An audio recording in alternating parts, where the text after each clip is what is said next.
paz do Senhor, irmãos, a paz do Senhor, irmãs. Mais uma vez nós estamos estudando a Palavra de Deus. E hoje nós vamos ler em Mateus, no capítulo 8, versículos 23 e até o 27.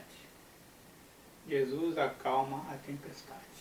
Então nós vemos que nós vamos aprender nessa tarde o poder de Deus. Até sobre a natureza o Senhor tem poder. Então nós vamos aprender nessa tarde. Presta atenção nesse relato bíblico aqui. E entrando ele no barco, seus discípulos o seguiram. E eis que no mar se levantou uma tempestade tão grande que o barco era coberto pelas ondas. Ele, porém, estava dormindo, e os seus discípulos, aproximando-se, o despertaram, dizendo: Senhor, salva-nos que perecemos. E ele disse-lhe: Por que temeis, homens de pequena fé? Então, levantando-se, repreendeu os ventos e o mar, e seguiu-se uma grande bonança. E aqueles homens se maravilharam, dizendo: Que homem é esse, que até o vento, os ventos e o mar lhe obedecem? É o príncipe da paz, é quem fez tudo. Nós vimos que o Senhor estava no barco com ele e estava cansado, porque nós vimos, pelo relato bíblico, que o Senhor ele não parava, ele andava de aldeia em aldeia, ele andava muito a pé, não tinha descanso. A obra do Senhor era pregar o reino, era ensinar sobre o reino dos céus, era resgatar as ovelhas perdidas, né? Os pecadores. E nos resgatou. Nós hoje estamos diante do Senhor porque Ele fez essa obra de remir as nossas almas, né? Ele procurou, ele deu o primeiro passo e nós demos o passo seguinte para se aproximar dele. Então nós vimos nesse relato bíblico que o Senhor ele estava tranquilo, entrou no barco, aí os discípulos entraram também e foram remando. Mas lá no Mar da Galileia, de repente, sem aviso prévio, levanta-se uma grande tempestade. É uma região que dá ventos fortes, de repente, e o mar fica revolto. E nós observamos aqui nesse relato bíblico que os discípulos que estavam ali com Jesus eram discípulos experientes com o mar. Pedro, João, né? Os filhos de Zebedeu ali, Tiago e outros ali, eram pessoas que sabiam lidar com aquela situação ali, aquele mar bravio, né? Mar revolto. Mas nós vimos que era diferente, era uma tempestade forte, era uma tempestade estranha. Eles não estavam conseguindo dominar, apesar de ser homens, pescadores, experientes, eles não estavam conseguindo resolver esse problema. E por sorte, né, dos discípulos, Jesus estava no barco. Quando Jesus está no barco, as coisas ficam melhor. Sem Jesus é pior. Mas não tinha outro jeito. Eles recorreram ao Senhor Jesus porque as ondas estavam enchendo o barco d'água. E eles estavam vendo que era uma tempestade diferente, era forte, era grande, era estranha.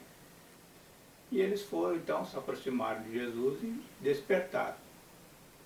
Falaram: Ô Jesus, socorre, salva-nos, porque nós não temos mais força para remar, nós vamos perecer.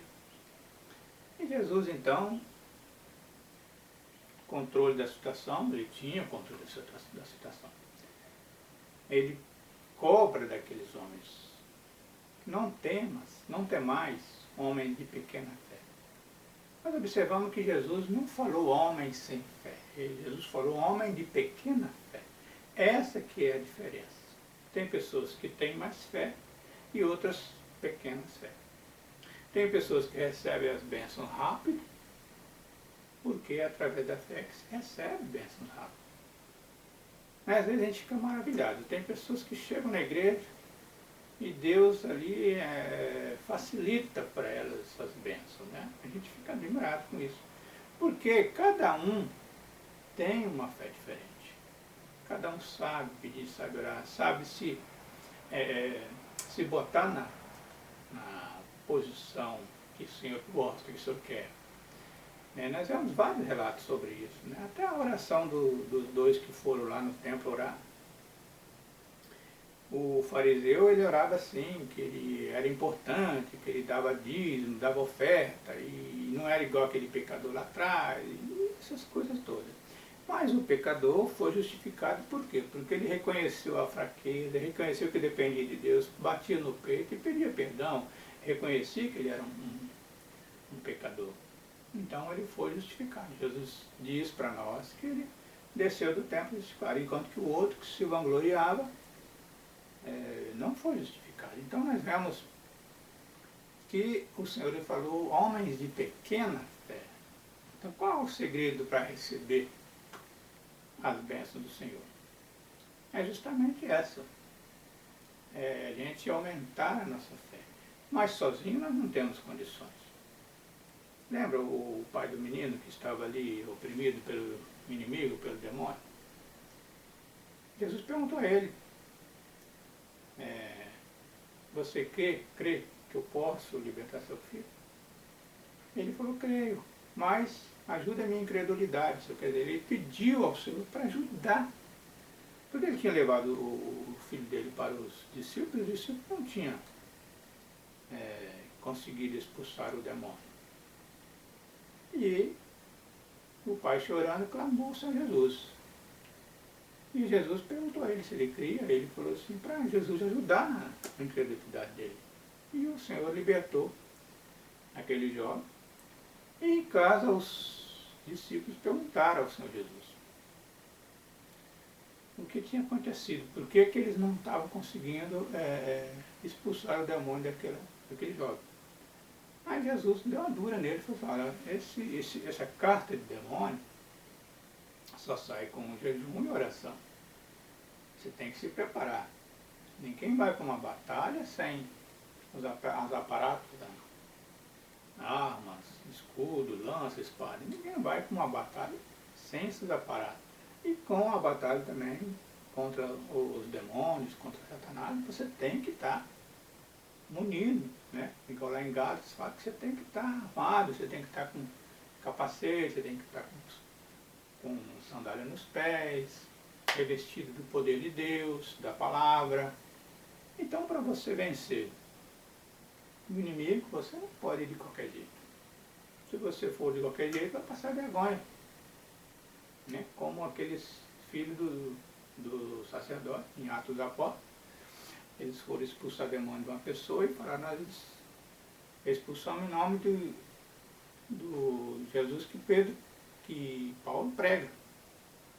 Mas o demônio falou na boca daquele moço lá, falou assim, olha, nós conhecemos quem é Paulo, nós sabemos quem é Paulo e conhecemos quem é Jesus. É uma grande diferença, saber quem é Paulo e conhecer Jesus. E vocês quem são? Eles não era nada, eles não tinham preparo, né? Aí o demônio pegou, deu uma surra nele e saiu envergonhado, quer dizer. Então, para fazer essas coisas, para ter as bênçãos, as pessoas têm que se preparar, não tem jeito. Não tem jeito. É bonito o irmão lá ser usado e fazer as obras, aquele negócio tudo, mas tem que pagar o preço. Tem que se santificar, tem que orar para Jesus, tem que ter comunhão, Jesus tem que te conhecer. Não é de qualquer jeito. O irmão e a irmã só vai fazer as obras para Jesus se tiver íntima comunhão com o Senhor, se tiver a palavra do Senhor. Né? Em João no capítulo 15, versículo 7, está dizendo, se a minha palavra estiver em vós e vós estiver em mim, quer dizer, uma comunhão, a gente se conhecer, uma devoção, aí sim, você fará as obras que Jesus faz até maiores. Mas isso é porque Jesus delega autoridade àquele que é dele. Não tem como eu chegar para o Senhor Jesus e pedir a Ele de qualquer jeito. Não. Ele pode até fazer a obra, porque o Senhor não deixa a palavra dele cair por terra. E também mediante da fé daquele irmão, daquela irmã, ele pode até fazer. Mas de repente Deus não vai dar mérito àquela pessoa, porque ela pratica às vezes até a iniquidade, né? Nós sabemos pela palavra de Deus que quando ele vai separar os cabritos das ovelhas, ele vai falar que apartai de mim, malditos, que está preparado, né? Lago de fogo para o diabo e os seus seguidores. E eles vão clamar, não, Senhor, mas nós pregamos em teu nome, nós expulsamos demônios, curamos enfermos.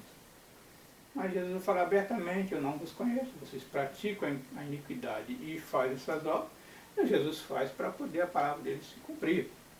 Que lá em Marcos, no capítulo 16, versículo 15, e a partir do 15, nós sabemos que ele mandou a gente pregar o evangelho a toda criatura do mundo. No capítulo 17, no versículo 17 e 18, ele fala sobre imporão as mãos sobre os enfermos e serão curados, né? E expulsarão demônios, se beberem alguma coisa mortífera não lhes fará dano algum, quer dizer, são obras espirituais. E para fazer obras espirituais, nada mais é do que ter a comunhão com o Mestre. E o que é interessante nesse relato bíblico do Senhor acalmar a tempestade, foi que ele cobrou dos discípulos, não tem mais, homem de pequena fé, né? Ele não falou sem fé, falou pequena fé. E ele demonstrou um poder ali extraordinário, ele chegou e acalmou os ventos, repreendeu os ventos, e o mar se aquietou. Cala-te vento e aquieta-te o mar. E obedeceu. Por que não ia obedecer? O Senhor é Deus, ele foi ele que fez. Ele fez os céus e a terra, fez tudo. Tudo foi feito por ele. Então, nos chama a atenção esse poder maravilhoso, esse domínio que ele tem sobre a natureza. Então, a gente fica maravilhado. Se a irmã, se o irmão tiver uma enfermidade comprovada pelos médicos, e ali pedir ao Senhor chorar, né? Fazer como Ana fez. A Ana era estéril, na época ela passava vergonha, as mulheres, sendo estéril, elas eram discriminadas, né? Porque a mulher, se ela tivesse filhos, ela teria um pouquinho de cartaz na época, né? Nessa época dos escribas e fariseus, naquela época lá. Mas a Ana, o que a Ana fez? Ela pediu ao Senhor, ela pediu tanto ao Senhor, a ponto de ali chegar, achar que ela estivesse embriagada. Falou, mulher, afaste de ti o cálice de vinho ali, né? Não fica bem para a senhora. Ela disse, não, meu Senhor, eu estou com a alma angustiada, eu estou pedindo ao Senhor uma benção. Estou pedindo tanto que eu estou só balançando os lábios, eu não estou bebendo vinho, bebida pesada. Aí o sacerdote falou, então seja como a senhora está pedindo aí, que Deus te conceda o teu pedido. E concedeu. E depois ela chegou para ele e falou, me lembra, meu senhor, quando o senhor me repreendeu, pensando que eu estivesse embriagado, aqui está um menino, Samuel, o profeta Samuel, que foi um ministério maravilhoso, né? E ela consagrou Samuel ao templo. E ele ficou maravilhado, porque o Senhor atendeu, era uma mulher estéril, não podia ganhar filhos. E passava muita vergonha nessa época que as mulheres tinham que ser criadoras, né, ser mãe. E ela, então, cumpriu o voto dela. Ela fez o voto que se Deus desse um varão, ela o consagraria ao templo. E nós vimos então, nesse caso, nesse relato do Senhor apaziguar, o poder que ele tem. Os discípulos ficaram admirados. Quem é esse? Até perguntaram, quem é esse que até o vento e o mar obedecem? Eles ficaram admirados com isso, que Deus, né, dominar também a natureza, né? Porque o milagre eles tinham visto, Jesus curar cego, dar vista ao cego, dar voz ao mudo, dar som ao surdo, né? Esse está morto, o aleijado andar. Isso aí eles estavam vendo. Mas agora a natureza, eles não tinham nem passado pela ideia deles, que o Senhor também é o Senhor da natureza, né? Ele fez tudo. Tudo foi feito pelo Senhor, né? A palavra de Deus nos fala que ele disse haja e foi feito, né? Tudo foi feito por ele. Ele estava junto com o Pai e o Espírito Santo. Jesus Cristo estava junto com o Pai e o Espírito Santo quando fez tudo, quando fez os céus, fez o universo, fez a terra.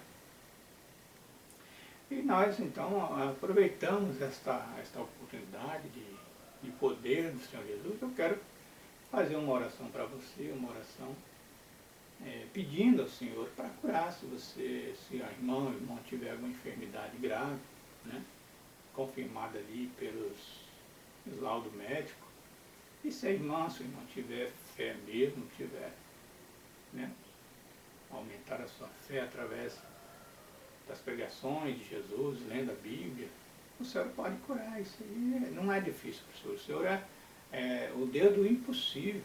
Então eu vou orar e pedir ao Senhor. Eu sou presbítero e a palavra de Deus diz que quando está enfermo, chama os presbíteros e eles colocarão a mão e repreenderá as enfermidades e serão curados, diz a palavra de Deus. Eu peço agora, Senhor Jesus, que olhe com carinho para a necessidade do irmão, da irmã. E se for uma enfermidade que é para a tua glória, que seja curada. Se a irmã tem dores nas costas, enfermidade grave no estômago, enfim, se tiver vista fraca, surdez, né, se estiver surda, que o Senhor faça ali uma obra nesta tarde de cura, para que a irmã e o irmão aumente cada vez mais a fé no Senhor Jesus. Porque quem faz a obra é o Senhor Jesus, não é o obreiro. Eu apenas estou pedindo ao Senhor para curar todo mal, para inclusive libertar, né, do vício, libertar dos maus, né, que o Senhor faça essa obra nessa tarde de cura, uma obra de restauração. Muitas vezes a pessoa sofreu um acidente, está precisando trabalhar, e o Senhor está aqui para repreender essa enfermidade, esse desvio de coluna, pernas aleijadas. Enfim, o Senhor é poderoso. Eu peço a Ele para curar o irmão, curar a irmã, em nome de Jesus. Se a irmã, se o irmão gostou dessa pequena pregação e quer dar um positivo, né, e divulgar o vídeo também, se inscreva no meu canal que eu estarei fazendo mais vídeos em nome de Jesus. A paz do Senhor.